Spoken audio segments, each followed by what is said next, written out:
Occasion ఏదైనా location ఎక్కడైనా తెలుగువారి వేడుక అంటే ఆలివ్ మిఠాయి ఉండాల్సిందే. జగన్ మీరు రావాలని బాబు పిలిచారు. మరి జగన్ వస్తారా? పీఎం సీఎం డిప్యూటీ సీఎంలతో మాజీ సీఎం వేదికను పంచుకుంటారా? చంద్రబాబు ఆహ్వానం మేరకు అమరావతి పునర్నిర్మాణ పనుల ప్రారంభోత్సవానికి హాజరు కావడంపై జగన్ ఎలాంటి నిర్ణయం తీసుకుంటారు?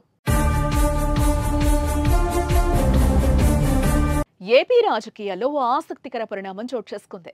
మే 2న అమరావతిలో జరగబోయే పునర్నిర్మాణ కార్యక్రమాల ప్రారంభోత్సవానికి మాజీ ముఖ్యమంత్రి ప్రతిపక్ష నేత వైఎస్ జగన్మోహన్ రెడ్డికి అధికార ఎన్డీఏ కూటమి ప్రభుత్వం ఆహ్వానం పంపింది. ప్రధాని మోదీ చేతుల మీదుగా జరిగే ప్రారంభోత్సవానికి రావాలని కోరింది. ఈ మేరకు ప్రభుత్వ అసిస్టెంట్ ప్రోటోకాల్ అధికారి ఫజల్ స్వయంగా తాడేపల్లిలోని జగన్ నివాసానికి వెళ్లారు. అయితే జగన్ అందుబాటులో లేకపోవడంతో ఆయన వ్యక్తిగత కార్యదర్శి నాగేశ్వర రెడ్డికి ఆహ్వాన పత్రిక అందజేశారు. జగన్ కు ఆహ్వానం అందించడం ఏపీ రాజకీయాల్లో హాట్ టాపిక్ గా మారింది. అయితే ప్రభుత్వం మేరకు జగన్ వస్తారా రారా అని ఇప్పుడు ఆసక్తి రేపుతోంది. 2014లో టీడీపీ అధికారంలోకి వచ్చాక ఆంధ్రప్రదేశ్ రాజధానిగా అమరావతి నిర్ణయించింది. ఆనాడు కూడా ప్రధాని మోదీయే రాజధాని పనులు ప్రారంభించారు. కానీ 2019లో టీడీపీ ఓటమి, వైసీపీ విజయంతో సీన్ అంతా మారిపోయింది. అమరావతిని జగన్ పక్కన పెట్టి 3 రాజధానుల అంశాన్ని తెరపైకి తెచ్చారు. దీంతో రాజధాని కోసం భూములిచ్చిన రైతులు ఉద్యమమే చేశారు.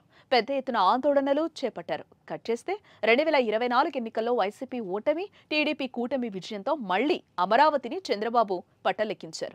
మరోసారి ప్రధాని మోదీనే పునర్నిర్మాణ కార్యక్రమాల ప్రారంభోత్సవానికి ఆహ్వానం అందించారు. ఈ ముఖ్యమైన కార్యక్రమానికి అన్ని పార్టీలు భాగస్వామ్యం చేయాలనే ఉద్దేశంతో ప్రోటోకాల్ ప్రకారం జగన్ కు ఆహ్వానం అందించారు.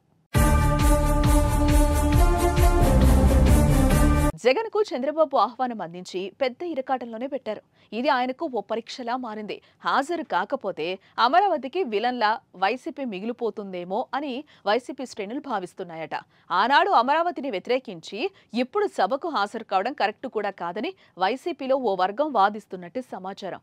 అయితే ప్రధాని మోదీ సభకు హాజరయ్యే అంశంపై వైఎస్ జగన్ పార్టీ నేతలతో చర్చించినట్టు తెలుస్తోంది.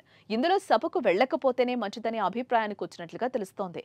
మోదీ సభకు ప్రభుత్వం ప్రోటోకాల్ ప్రకారం ఆహ్వానం పంపినా అధికారులతో దీన్ని పంపడంపై వైసీపీ ఆగ్రహంగా ఉన్నట్లుగా తెలుస్తోంది.